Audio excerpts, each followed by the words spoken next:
السلام علیکم ورحمۃ اللہ وبرکاتہ۔ پیارے بچوں، اللہ تعالیٰ آپ کو ہمیشہ اپنی حفاظت میں رکھے، آمین۔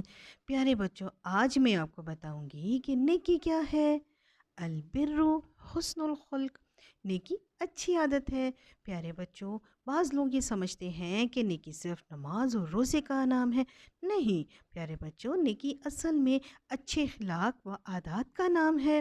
اچھائی اور سچائی کے ساتھ دوسروں سے پیش آنا، جھوٹ نہ بولنا، دھوکہ نہ دینا، ایک دوسرے کی مدد کرنا، اللہ سبحانہ و تعالیٰ اور اس کے رسول کا حکم ماننا۔ پیارے بچوں، بڑوں کا ادب اور چھوٹوں کا لحاظ کرنا۔ پیارے بچوں، اپنا کام محنت اور خوبی کے ساتھ پورا کرنا، یہ سب باتیں خوش اخلاقی اور اچھی عادتوں میں شامل ہیں۔ پیارے بچوں، نیکی کرنے والا ہمیشہ بلند رتبہ پاتا ہے۔ اچھے اخلاق و عادات رکھنے والے ہمیشہ کامیاب و کامران ہوتے ہیں۔ پیارے بچوں، پتہ چلا نیکی کیا ہے؟ بس اب ملیں گے اگلی ویڈیو کے ساتھ، جب تک کے لیے اللہ حافظ۔